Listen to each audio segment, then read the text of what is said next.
Hello students, मैं doctor R के Mishra, doctor मर्राखालाल Sahu, शासकीय महाविद्यालय जम्मू। आज BSc 2 maths paper first unit 2 का एक थ्योरम जो टू वेरिएबल्स पर है, ये mean value theorem for a function of two variables कहलाता है। इसे आपके सम्मुख प्रस्तुत कर रहा हूँ, सिद्ध कर रहा हूँ। इस थ्योरम को लिखने से पहले जो मेरा जो पहला वीडियो है जिसमें मैंने वन वेरिएबल के लिए मीन वैल्यू थ्योरम लिखा हुआ था, उसका चूंकि इस थ्योरम में उपयोग है, तो मैं एक बार उस प्रथम मीन वैल्यू थ्योरम, जिसको लैग्रेंज का भी मीन वैल्यू थ्योरम कहा जाता है, के स्टेटमेंट को लिख देता हूं। ये स्टेटमेंट था कि यदि f ऑफ x का कोई फलन है जो किसी क्लोज्ड इंटरवल ए बी में कंटिन्यूअस था, दूसरा यही function open interval A B में डिफरेंशिएबल था, तब यदि ए और बी के बीच कोई बिंदु, कोई पॉइंट सी लिया जाए, तो F of B minus F of A divided by B minus A is equal to F dash C होता है। यहाँ एफ डैश का मतलब है derivatives of C. What is C? C is any point between a and b, and the value of function is denoted by fc and derivatives of fc is denoted by f dash c। तो इस प्रमेय का हम उपयोग करेंगे जहां तक के पॉइंट्स की बात है, क्योंकि यहां पर आप दो प्रकार के नोटेशन देख रहे हैं, ब्रैकेट्स यूज किया हुआ है हमने। ये है जिसको आप बड़ा ब्रैकेट बोलते हैं और इसको हम छोटा ब्रैकेट बोलते हैं। तो इस बड़े ब्रैकेट और छोटे ब्रैकेट का अर्थ यहां पर क्लोज्ड इंटरवल और ओपन इंटरवल के संदर्भ में लिया गया है। अर्थात यदि कोई एलिमेंट ए और बी को बिलोंग करता है, तो इसका मतलब हुआ कि यह x के प्रत्येक बिंदु में जिसमें x इक्वल टू ए और x इक्वल टू बी भी शामिल है, अर्थात इस इंटरवल के समस्त बिंदु, जिनमें इसको प्रारंभिक बिंदु बोलते हैं, इसे अंतिम बिंदु बोलते हैं, ये दोनों भी शामिल होता है। ऐसा इंटरवल को क्लोज इंटरवल कहते हैं। लेकिन यदि हम इस x को ओपन इंटरवल या इस छोटे ब्रैकेट के रूप में लिखें, तो यहां पर इसका अर्थ होता है कि x जो है वो a के बराबर नहीं हो सकता और x जो है वैसे ही b के बराबर नहीं हो सकता, वो इनके बीच के बिंदुओं को बिलोंग करेगा। तो ये क्लोज एंड ओपन इंटरवल है। अब हम हमारे थ्योरम पे आते हैं, जिसे mean value theorem of two variables के रूप में मैंने लिखा था। इसका स्टेटमेंट है,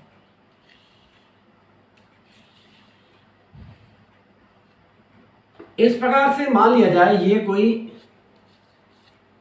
डी रेंज है, एक्स वाई प्लेन है, ये ब्लैकबोर्ड तो एक्स वाई प्लेन ही होता है। तो किसी एक्स वाई प्लेन में मान लिया जाए हमने किसी क्षेत्र डी को लिया हुआ है और यहां पे एक लाइन सेगमेंट एल हमने लिया हुआ है। अब ये उसकी बाउंड्री को टच भी कर सकता है और नहीं भी कर सकता। यदि इस लाइन सेगमेंट के ये जो लास्ट जो पॉइंट होते हैं, सिरे बोलते हैं इनको यदि हम ए बी तथा A plus H and B plus K से प्रदर्शित करें,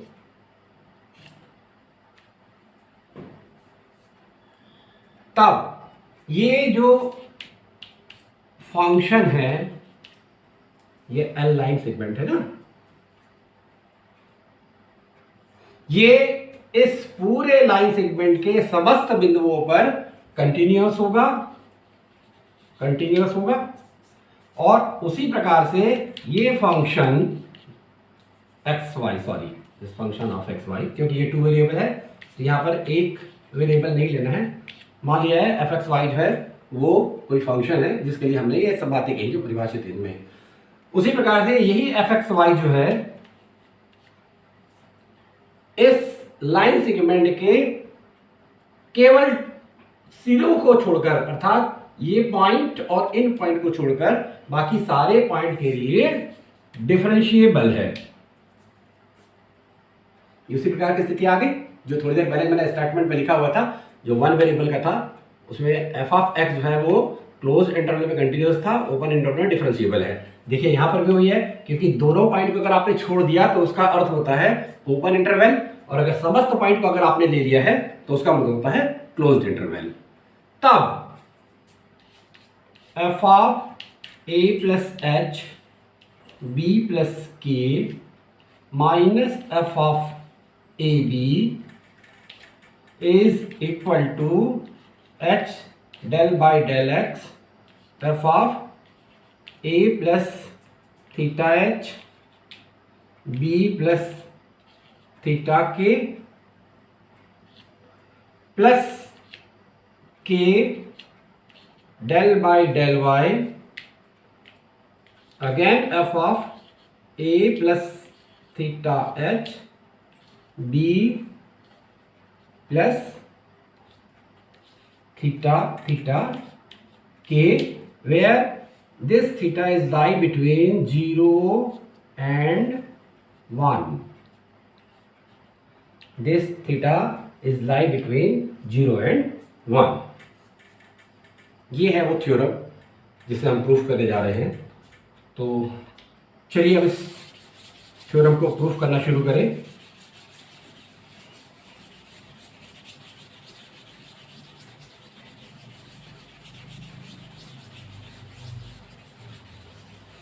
मान लिया जाए जिस लाइन सेगमेंट L को हमने लिया हुआ था उसे हम प्राचल रूप में, पैरामीट्रिक इक्वेशन जो होता है किसी भी लाइन का, x equal to a plus T H and y equal to b plus T K, प्राचल t बोलते हैं इसको, पैरामीटर t के पदों में हमने इस लाइन सेगमेंट के इक्वेशंस को यदि लिया हुआ है, तो अब हम उस फंक्शंस को इस पैरामीटर के रूप में रिप्रेजेंट कर सकते हैं। तो let F T be presented by F of A plus T H and B plus T K, और यहां भी ध्यान रखिएगा कि ये जो t है वो 0 और 1 के बीच में लिया गया है इन द क्लोज्ड इंटरवल। तो अब बताइए कि ये कंपोजिट फंक्शन जिसे हमने पैरामीटर के फॉर्म में चेंज कर दिया है, इस कंपोजिट फंक्शन का जो डेरिवेटिव्स होता है, we know that the derivatives of this composite function is presented by F T, it means D F by D X, that is D F by dx, and it is equal to del f by del x dx by dt plus del f by del y, and this is dy by dt। यहां से आप ये value निकाल सकते हैं, dx by dt का मान यहां से निकल जाएगा। अगर आप इसको डिफरेंशिएट करेंगे तो dx बाई dt जो है वो h के बराबर आ रहा है, कांस्टेंट है, और यहाँ से ये h आएगा। उसी प्रकार से इस दूसरे से dy बाई dt की वैल्यू जो है वो k के बराबर आएगी, k की। तो हम ये दोनों वैल्यू जो ये निकाले हैं इसको हम यहाँ पर पुट कर देते हैं। तो दिस इज इक्वल टू, ये जो h आया उसको पहले लिख लिया जाए, this is the h del f by del x plus k del f by del y।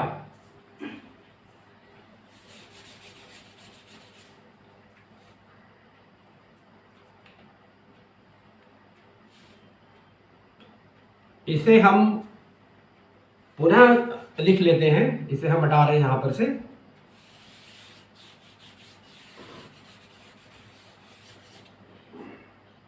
ये जो एफ डैश टी है वो बराबर हो जाएगा यहां से H del by del X plus, अगर एक साथ ले लेते हैं, plus K del by del Y और here F,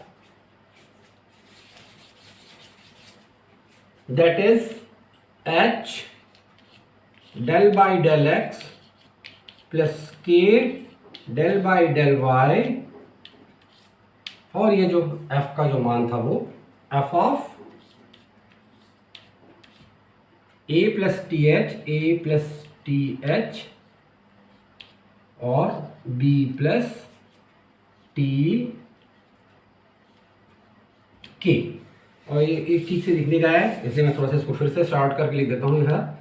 this is h del by del X plus K del by del Y f of a plus th and b plus tk। अब हम Lagrange's का प्रथम mean value theorem जो one variable पे था उसका उपयोग करेंगे, जिसको मैंने पहले ही आपको बताया था शुरुआत में ही। और उसकी शुरुआत के लिए क्योंकि हमने इस थीटा को 0 और 1 के बीच में लिया हुआ था, तो उस थ्योरम में जिसका सूत्र था F B minus F A divided by B minus A that equal to F dash C, A और बी वो पॉइंट थे और सी जो था ए और बी के बीच का कोई पॉइंट था। अब हमारा पॉइंट क्या है, 0 और 1, तो उस थ्योरम को अप्लाई करने पर ये मिलेगा हमको f1 minus f0 divided by 1 minus 0 that equal to f dash theta. अभी 1 माइनस 0 की तो जरूरत नहीं है, तो इस 1 माइनस 0 को अपन हटा देते हैं। अब हम इस f1, f0 और f डैश थीटा का मान यहां से निकाल लेंगे, इन दोनों से। तो जैसे देखिएगा कि ये जो f1 जो है हमारा, अगर हम यहां से मान निकालें तो ये मान हो जाएगा f of a plus H B plus K. इसी प्रकार से f0, अगर ये 0 को यहां पर पुट कर दिया जाए तो ये मान हो जाएगा f of a plus 0 b plus 0, ultimately only f of a and b। तो ये वैल्यू ये लेफ्ट हैंड साइड में इसमें पुट कर दीजिए। ये वैल्यू पुट करने पर हमको ये मिला a plus H B plus K minus F of A B. अब इसके राइट साइड में आ जाइए। आप ये देख रहे हैं कि यहाँ पर ये राइट हैंड साइड में डेरिवेटिव्स यूज हुआ है, तो अब इस डेरिवेटिव्स के लिए यहाँ पर का उपयोग करना पड़ेगा। यहाँ पर एफ डैश टी है और यहाँ पर आपको एफ डैश थीटा है, तो replacing T by theta we have F dash T is equal to here a plus theta h and b plus theta k। इसको अब ये राइट हैंड साइड में पुट कर दीजिए। तो राइट हैंड साइड में ये आ गया, this is equal to h del by del X plus K del by del Y is into F of a plus theta h e plus theta H and b plus theta K. और जहाँ theta को आपने इस प्रकार से लिया हुआ था, और यही इस थ्योरम का प्रूफ है, क्योंकि अगर आप इसको अलग अलग करके लिखना चाहेंगे तो फिर वही h del by del X F of a plus theta H b plus theta K plus K del by del Y F of A plus theta H and B plus theta K. अब इसमें से हम एक उदाहरण निकाल के रख सकते हैं, क्योंकि ये इस प्रकार से ये थ्योरम जो है ये तो प्रूफ हो गया। पर हम ये चाह रहे थे कि इसमें एक उदाहरण सहित आपको बताया जाए। तो चलिए एक न्यूमेरिकल ले लेते हैं जो इस थ्योरम को और ज़्यादा स्पष्ट कर देगा। ये मान लीजिए एफ ऑफ एक्स वाई, ये X Y square minus X square Y एक कोई भी फंक्शन है, X Y square minus X square Y, और यहाँ ये जो वैल्यू ली गई है वो a is equal to 0, a equal to B is equal to 0 कर दीजिए, b इज इक्वल टू 0, और h का मान अगर 1 ले लें और k का मान यदि 2 ले लें, तो find out the value of theta from this theorem. क्योंकि ये क्वेश्चन जो था वो इस प्रकार का क्वेश्चन है कि जिसमें आपको 1 और 2 की वैल्यू जो है वो और a और b की जो वैल्यू है वो आपको उसमें रखनी है।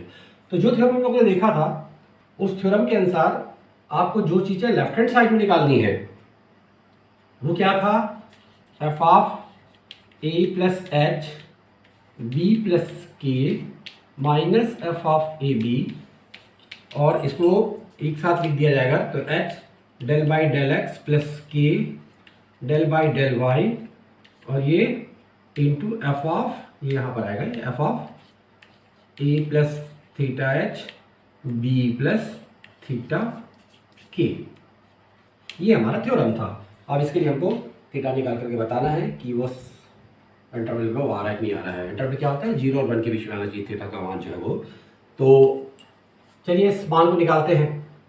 सबसे पहले तो ये जो एफ एक्स वाई दिया हुआ है, एफ ऑफ एक्स वाई जो दिया हुआ है उसकी सहायता से हम इन दोनों मान को निकाल लेते हैं। ए बी और एच और के के मान को पुट कर दीजिए, सबसे पहला काम जो है।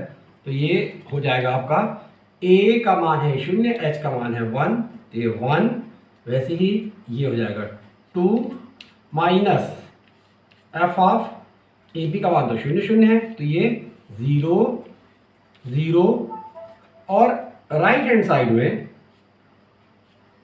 ये h मतलब 1 है, तो ये del by del X plus K का मान है 2, तो ये 2 del by del Y, and ये राइट हैंड में a तो 0 था और h1 था, तो ये कितना आ जाएगा थीटा, और वैसे ही a प्लस थीटा है b प्लस थीटा के, तो दिस इज द 2 थीटा, क्योंकि k का मान जो है वो 2 है, तो ये 2 थीटा हो जाएगा। यहाँ h का 1 था तो ये 1 हो गया। अब हमें इसे सॉल्व करना है। अब आप यहां पर से देखिए एफ ऑफ 1 2, एफ ऑफ 1 2, अगर आप यहाँ 1 और 2 का मान रखेंगे 1 2, एफ ऑफ 1 2 कितना हो जाएगा, ये 1 2 square that is 4, 1 2 square minus 1 and again 2 that is equal to 0, and F of 0 0 0 0 करेंगे तो आपका मान जो है वो 0 आ जाएगा। तो this X Y square minus X square Y, F of 1 2, this is the 1 2 2 2 4 4 minus 4 minus X square means 1 का स्क्वायर एंड 2, तो ये 4 माइनस 2, तो ये 2 हो जाएगा। तो यहाँ पर ये टोटल वैल्यू जाएगी 2 आ जाएगी, और इस तरह की वैल्यू देखिएगा, इस तरह की वैल्यू को भी निकाले नहीं है हम, इस वैल्यू को हम इधर निकाल लेंगे। तो अभी इसको यहाँ पर नोट करके रख लेते हैं कि ये लेफ्ट हैंड साइड में जो है वो मान जो है वो 2 आया था। अब चूंकि ये देख रहे हैं आप कि डिफरेंशिएशन है, एक बार x के सापेक्ष एक बार y के सापेक्ष करना है थीटा टू थीटा को, तो इस फंक्शन को डिफरेंशिएट कर दीजिए, del F by del X that is Y square minus 2xy, और इसे आप लेंगे थीटा और 2 थीटा पे। थीटा कितना दिया है आपको, सॉरी ये एक्स का मान कितना दिया हुआ है समझिए, ये थीटा, एंड वाई का मान 2 थीटा, तो यहाँ पर रख दीजिए this is the 4 theta square, Y square के कारण 4 थीटा स्क्वायर हो जाएगा, और ये 2 into 2 again this is equal to minus 4 theta square is equal to 0। यहाँ x है तो ये थीटा और ये 2 थीटा स्क्वायर 2 2 या 4 theta square that equal to 0। अब हम y के सापेक्ष करें इसे del F by del Y, तो ये 2xy माइनस एक्स स्क्वायर। अब इसमें यही मान रखते हैं फिर से 2xy, फिर थीटा का मान रखिए थीटा और ये 2 theta, is this theta 2 theta, तो ये हो जाएगा 2 theta 2 theta means 4 theta square minus X square minus theta square that is 3 theta square. तो अब ये वैल्यू यहां पर रख दीजिए, इधर तो पहले ही 2 आ चुका था, 2 इज इक्वल टू, अगर आप इसको अंदर करते हैं तो इसका मान 0 आया था और ये बचा दिस इज द 0 प्लस 2 इंटू 3 थीटा स्क्वायर, क्योंकि 0 में मल्टीप्लाई करेंगे तो कोई मतलब नहीं, 0 लिख दिया मैंने, 2 इंटू 3 theta square that is 6 theta square. तो 2 equal to 6 theta square, therefore theta का मान कितना होगा, therefore theta square is equal to 2 by 6 is equal to 1 by 3 and theta is equal to plus minus 1 by root 3। और चूंकि आप देख रहे हैं कि जो थीटा का मान जो हमने थ्योरम में लिया था वो था theta is lie between 0 and 1, तो केवल इसमें जो पॉजिटिव वैल्यू है वो एप्लीकेबल होगी, मतलब थीटा का केवल धनात्मक मान 1 बाई रूट थीटा ये जो है एप्लीकेबल होगा। और चूंकि इस थ्योरम के अनुसार जो थ्योरम था उसके अनुसार ये मान सही आ रहा है, अतः ये थ्योरम जो है वो सत्य है और यही इसका प्रूफ हो गया।